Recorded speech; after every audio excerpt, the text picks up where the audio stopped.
Why did Mass EDMC happen? Um, I think the longer that's gone on, the more I've come slightly closer to answering that. I still think about it often. In the most fundamental of ways, on a personal level, I was searching for people that were like me. I was searching for people that had open minds about music, that liked electronic music, that liked dance music. I was searching for people to party with, on a personal level. On a greater level, I think Mass EDMC happened because, if not somebody was going to make it happen.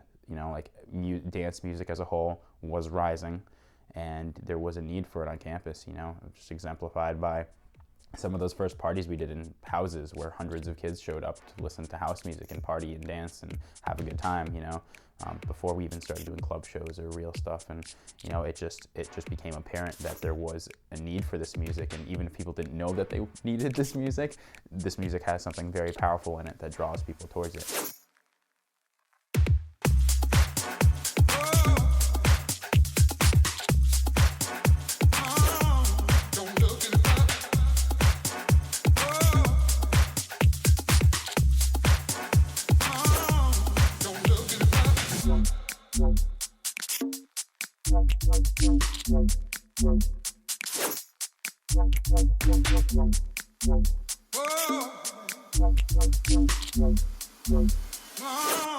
Don't look in the fire.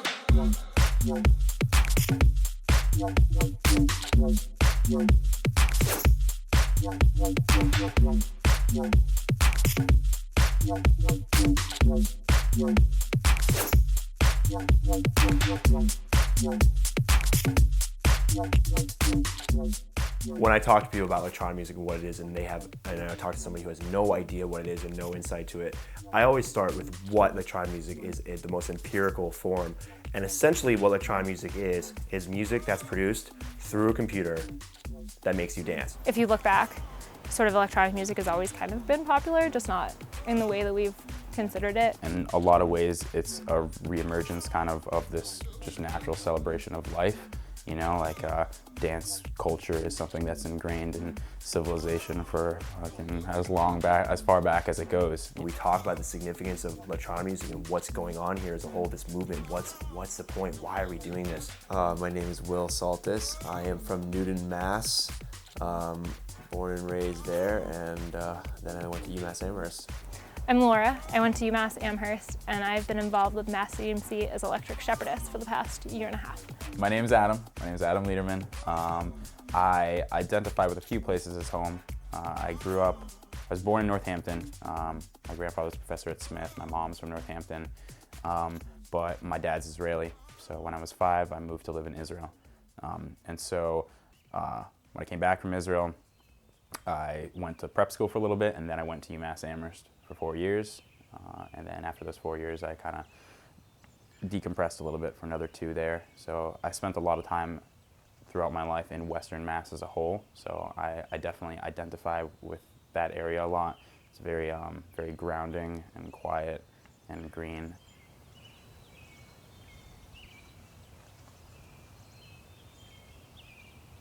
I first heard about Mass EDMC in an entrepreneurship class that I was in sophomore year at UMass. This kid presented Mass EDMC as the business that he was pitching, and it blew me away, and I was like, whoa, this is perfect. And that kind of was it, and it was crazy because I think the day before, maybe this day of, I saw a flyer at the dining hall when I was getting food, and it was a Divas flyer for a Mass EDMC event, and it was just like techno, trance, house.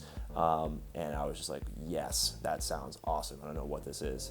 And I got introduced to Bobby and started hanging out with Bobby a lot, and that was kind of how I got started.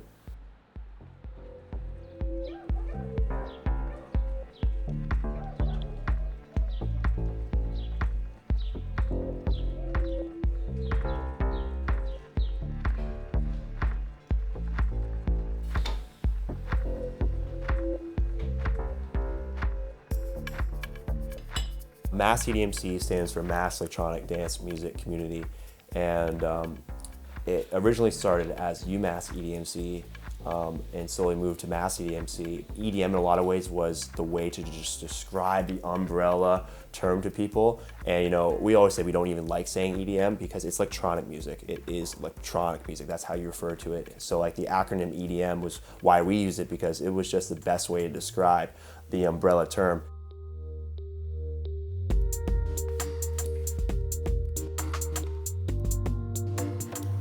I think if you look back, sort of electronic music has always kind of been popular, just not in the way that we've considered it. There was disco in the 70s, and then new wave in the 80s, which is essentially a synth. But I think right now, I mean, I'd like to say because it's awesome and everyone's finally understanding, but I think it's fun, and it's a community, and the people that you meet and the stage setups that you see is kind of special and unique, and they're stories you're going to tell for a long time. And I think that in times of economic distress, people look for a way out, and it's kind of been a little financially unstable for a lot of people that I know in this area. And I think that electronic music has really been kind of like I can go to this thing for $10 and it's going to be awesome, and I'm going to love it, and I'm going to meet tons of new people, and it doesn't matter that I'm living at home and I don't have any money and I still have student loans. The things that I do for Mass EDMC there's a lot of them. It's a range of duties. Mostly I am editor-in-chief of the site. I run our site interns. I find new writers. I train our writers. I edit everything. I help them make creative decisions. You go to a concert and you have such a great time at the concert. On your way out, you pick up a t-shirt. And that t-shirt is more than just a t-shirt of your favorite bands. It's the experience that you just happen to have at that concert. Well, these hoodies in a sense are kind of like that. The people purchase them for whatever reason, but what Mass EDMC stands for is kind of what people are relating to. It's not so much the hoodies, it's not so much the designs, it's not so much that. For us and for me, it's it's fun, it's creative, it's another creative outlet, a medium that I get to express myself, or express ideas out of. But for the vast majority of people who purchase anything really, it must resonate some way, shape, or form in you. My name is Mike Tran, but I DJ as Voltran, and my passion is music. I DJ all around Boston, and I produce music. It's been my passion since I was a kid. I also work with them exclusively, playing a lot of their shows.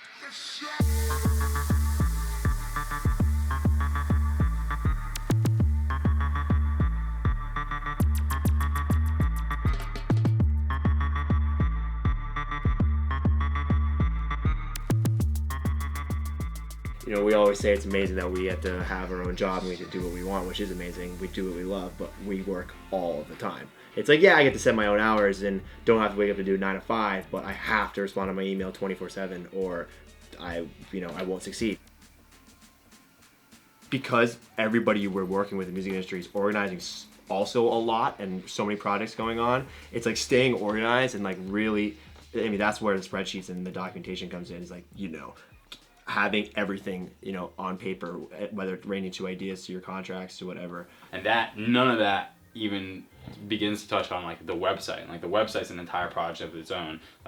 Ranging from Will setting up systems for how event researchers should be looking up events and putting them in databases and then uploading them to the website, to making sure articles are working and dealing with Laura who manages all the writers and making sure that content's flowing, that writers have articles happening, that once they get sent in, that they get edited and that they get posted, and then that they can flow on to social media. And when it comes down to situations where we're not personally invested in everything, how do you make sure that your standard is still being upheld? And it's a really hard thing. It's honestly probably the hardest thing as you expand. Now we have more systems in place to promote shows. In the past, we were doing so few of them that all of our attention was on them, that we personally helped organize every aspect of it. But now, because we're involved in so many shows and supporting shows and helping produce shows, manage shows, we have systems in place. In the past, it was just Ab and I doing everything, and now we have Andy who's running street teams, and now Andy manages market managers who manage the different street teams in each of the cities. So it's like an entire system has been built around these shows, and now when a show gets announced, there's just a system in place that, you know, gets the word out.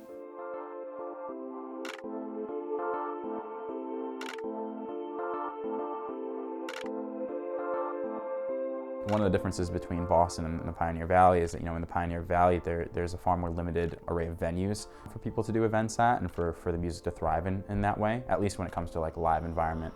All the venues in Northampton are owned by one person or by one company, and that definitely limits the range of artists that come in, and, you know, who gets to put on those parties. And because of the lack of venues, a lot of the incubation of music, you know, happens in people's houses and basements.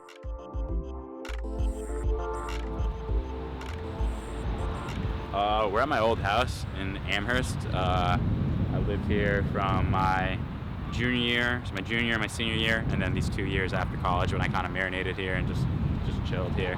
But yeah, this is where it kind of all happened, or at least started.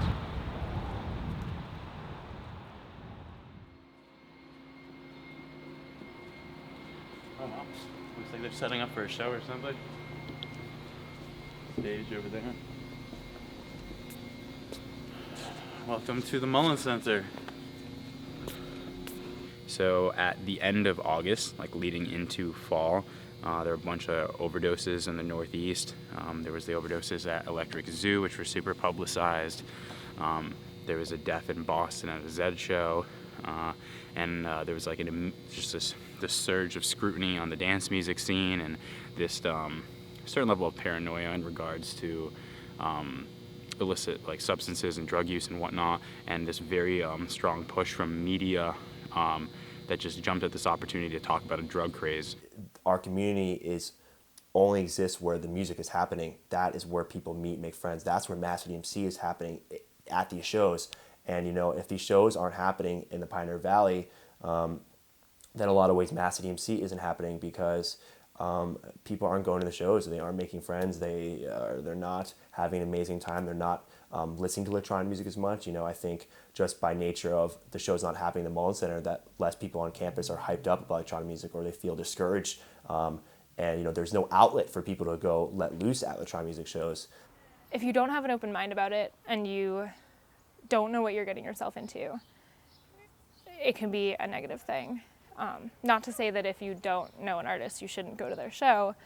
More that if you think that electronic music is just about lasers and progressive house and huge builds and crazy drops and like being super fucked up and doing all these things, it's not that at all, really. I think the downsides, or the way to go to a show, is to have an open mind and be ready for an experience and be ready to communicate with people in a way that you don't really in day-to-day life. You know, when towards the end of our parties at Divas, so like my senior year, so 2010 going into 2011, I met this kid Bobby at one of our parties at Divas. I think he like won a costume contest, and then like we didn't do that well that night, so we like weren't gonna pay him for the costume contest, and he got kind of mad and called me on it. Ab and I consider Bobby to be the most influential person in our lives that's ever existed. And essentially, he was our promotional director, but he was more than that. He was our mentor. He really taught me everything that I know. When I graduated and we had our first big show here, we had Tiesto here. It was the first show that we did with Envy Concepts. It was the first really large-scale electronic show that ever come to UMass.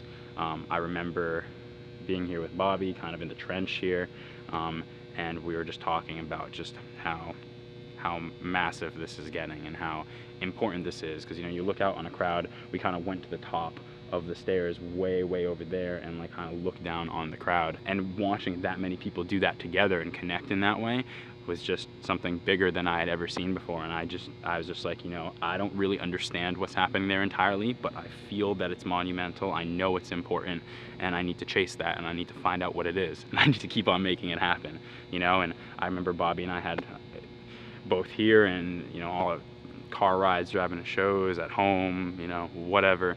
So many conversations about how important dance music is and how important music is in general for the human condition, and how now more than ever, when we know the world is not right, that dance music is one of I mean, many things that can really bring people together and bridge some differences and maybe put some good into the world. And it was always a really exciting thing that we were working on. And then a month after, or even less than a month after the Tiesto show here, Bobby passed in a car accident on the way back from a Deadmau5 show. Everything I thought I knew about myself, about how my life was going to go, what I was going to do, who I was going to share a car with, you know, whatever. Everything kind of just stopped. And I remember the night of the accident going to his vigil at ATG, and there were hundreds of people there on like a few hours notice. And I remember thinking, like, do I impact people in the same way that he did? Because every person that was at this vigil, any person that you ever speak to about Bobby, would be like, I always left with a future plan. Bobby always made me think the best of myself, always made me want to be more, always made me come out of my shell, was always smiling. It's almost one of those things you don't realize what you have until it's gone. And once he was gone, it was just like, wow, what he did for Mass EDMC and for all of us as people, for our lives. It brought Adam and I together. It brought Mass EDMC together as a whole. And, you know, it taught us the most important thing, that you only live once.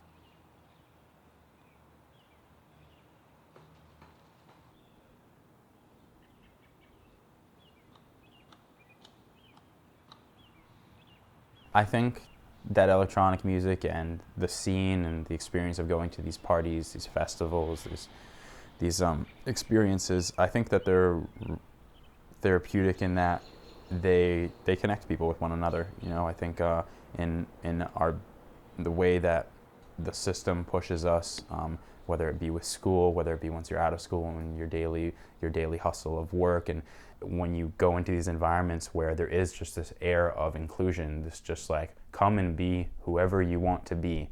I think that is really powerful for people in terms of learning how to be themselves, in terms of letting their true selves out.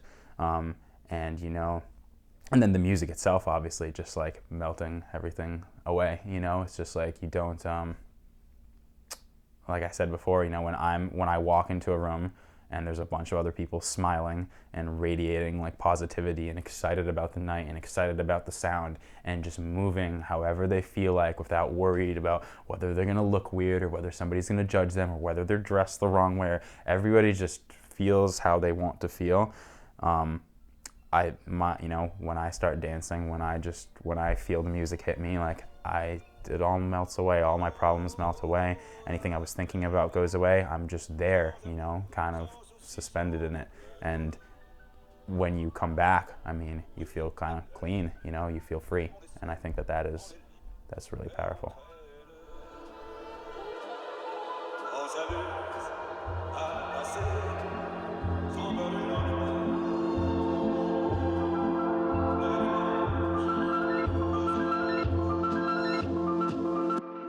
Hustlers.